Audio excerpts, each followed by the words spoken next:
Hello everyone, कैसे हैं आप सब। ये एक गाइडेंस वीडियो है जो कि आपका MEG 11 अमेरिकन नोवेल, ये उसी की गाइडेंस वीडियो है। तो इसमें हम सिर्फ पेपर के पैटर्न को डिस्कस करेंगे कि कैसे आपको स्टार्ट करना है प्रिपरेशन। तो अगर मैं बात करूँ तो ये अमेरिकन नोवेल है और इसमें 9 नोवेल्स हैं। जैसे कि अगर आपने इसका सिलेबस देखा होगा तो आपने देखा होगा कि इसमें 9 नोवेल्स है, राइट। और जो इसका क्वेश्चंस आते हैं वो ऐसे आते हैं जैसे कि ये पार्ट ए और पार्ट बी, दो पार्ट में डिवाइड होता है ये जो पेपर है। पार्ट ए में 2 क्वेश्चंस आते हैं, उनमें से कोई एक क्वेश्चन अटैम्प्ट करना होता है। और पार्ट बी में आपको 9 क्वेश्चंस मिलते हैं और 9 क्वेश्चंस में से कोई आपको 4 क्वेश्चंस अटैम्प्ट करने होते हैं। अब बात करें कि ये जो नोवेल्स हैं, सपोज़ 9 नोवेल्स हैं, तो 9 नोवेल्स में से जब क्वेश्चन आता है, पार्ट ए जो है वो ऐसा आता है कि जैसे कि आपसे पूछ लिया जाता है ये जो कंप्लीट नोवेल है इस टाइम पीरियड के बारे में। जैसे कि क्वेश्चन हो सकता है what are the major concern of the 19th century American novel, कि सबसे ज़्यादा मेजर कंसर्न कौन थे इसके बारे में बताइए। और इसी के ऑप्शन में जो क्वेश्चन आया हुआ है, ये क्वेश्चन आया है 2018 जून में, जो मैं अभी डिस्कस कर रही हूँ।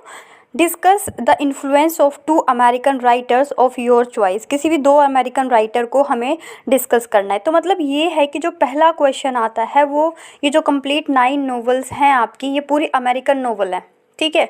तो उस टाइम पीरियड का आपसे पूछ लिया जाता है कि इस टाइम पीरियड पे क्या था, क्या नहीं था, या फिर किस चीज़ से इन्फ्लुएंस हुए थे। इस तरह का जो क्वेश्चन नंबर 1 है वो आता है। जैसे ये कभी कभी ये भी पूछ लिया जाता है discuss and details the major thematic concern of American novel in 19th century. कभी कभी इसको डायरेक्ट ऐसा पूछा जाता है कि अमेरिकन नोवेल को बताओ, और कभी कभी 19th सेंचुरी से पूछ लिया जाता है। मतलब कि ये जो कंप्लीट आपकी बुक है, ये जो आपकी MEG 11 है, इसमें जितनी भी नोवेल हैं इनसे रिलेटेड क्वेश्चन आता है। सो आई होप आपको समझ में आ गया होगा कि जो क्वेश्चन 1 है वो कंपलसरी है, उनमें से एक करना। इस पे नोट आता है attempt any 1 question from section A and attempt any 4 from section B. तो नोट पढ़ना बहुत ज़रूरी है। तो ये तो बात हुई कि पेपर का पैटर्न कैसे आता है। अब आपके पास ज़्यादा टाइम नहीं है और आप इसको करना चाहते हैं, तो जब आप देखेंगे इसमें जितनी भी नॉवेल्स है, जैसे नॉवल जो इसकी 1 है वो है the last of the Mohicans, उसके बाद इसमें सिस्टर कैरी है नेक्स्ट नंबर पे, नंबर 2 पे। 3 पे है आपकी the great Gatsby, after that Light in August, Black Spring, the catcher in the Rye, Floating Opera, और फ्लोटिंग ओपेरा के बाद है आपकी a house made of dawn and the colour purple, ठीक है।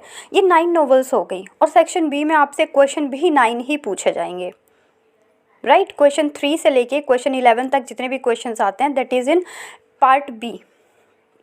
और अगर आप क्या आपके पास इतना टाइम है कि आप 9 के 9 नॉवेल्स को कवर करें? अभी तो टाइम है, तो आप कर सकते हैं, क्योंकि इसका एग्ज़ाम इम्पॉर्टेंट नॉवेल्स की बात करें तो इसमें से क्या है, अगर मैं बहुत इंपॉर्टेंट की बात करूं तो 1-2 नॉवेल्स अगर आप स्किप कर देंगे तो भी आपका बहुत अच्छे से जो काम है वो हो जाएगा।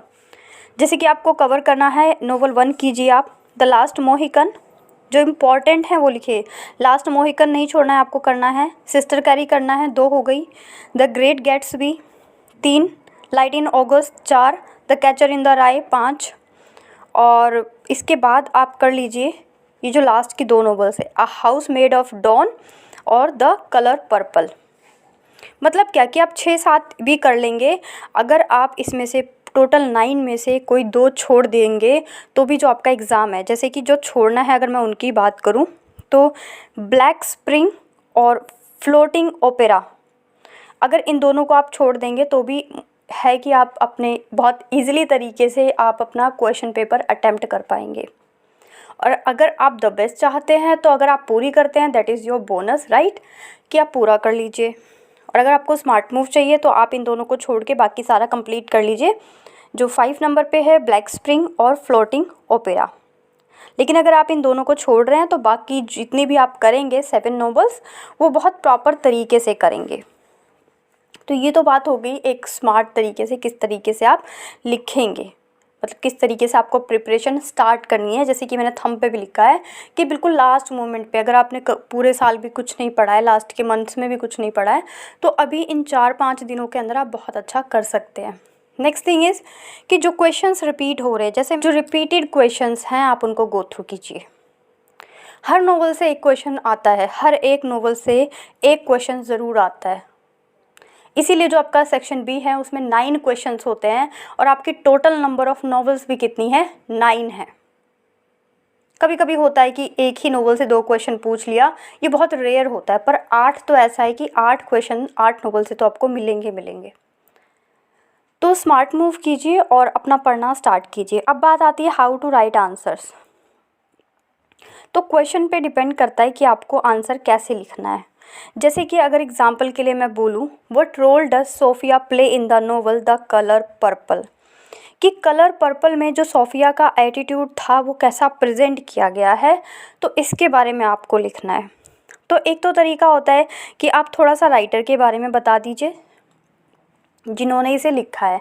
आफ्टर दैट जैसे ही आप राइटर के बारे में बता देते हैं 2-3 लाइनों में, और कुछ 2-4 लाइनें ऐसे रख लीजिए जो आपको हर एक आंसर में डालनी है, लाइक ही और she is a famous writer, और इन्होंने बहुत अच्छा कंट्रीब्यूशन किया, इनके जो वर्क हैं वो बहुत रिमार्केबल हैं। These are the basic lines, तो आप इनको लिख सकते हैं।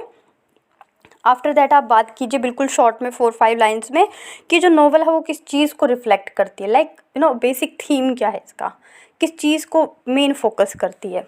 उसको लिखने के बाद आप करेक्टर्स पे आ जाइए कि करेक्टर्स क्या हैं किसी भी पर्टिकुलर नॉवल के। जैसे कि अगर कलर पर्पल है तो इसमें कौन कौन से करेक्टर हैं उन सबको आप मेंशन कर दीजिए। तो जब आप इतनी सारी चीज़ें लिखेंगे मुझे लगता है 1.5 से 2 पेज आप आराम से भर सकते हैं। आफ्टर दैट आप क्वेश्चन पे आइए कि क्वेश्चन आपसे क्या पूछा हुआ है। जैसे कि क्वेश्चन है what does the Sophia role, तो सोफिया का रोल लिखना शुरू कर दीजिए।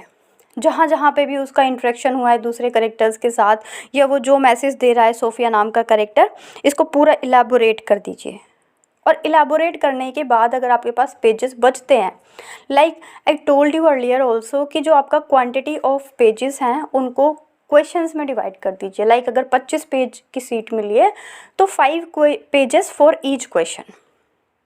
तो अगर उन 5 पेजों में से थोड़ी बहुत जगह बची हुई है आंसर कंप्लीट करने के बाद, सोफिया के बारे में बताने के बाद, तो आप क्या करेंगे, उसमें आप उसके राइटिंग टेक्निक लिख सकते हैं, राइटर के बारे में लिख सकते हैं, या फिर आप अपनी समरी कर सकते हैं। ये तो बात हुई तब जब आपको क्वेश्चन टू द पॉइंट आएगा। सपोज़ क्वेश्चन आपसे पूछा गया है सेम क्वेश्चन, लेकिन आपको इसका एग्जैक्ट नहीं पता कि उसका रोल क्या है, या आप you are not able to write in a proper manner of Sophia's role, तो आप क्या करेंगे, सेम फॉर्मेट, राइटर के बारे में बताया है, आफ्टर दैट नोवेल के बारे में बताओ, कैरेक्टर्स के बारे में बताओ।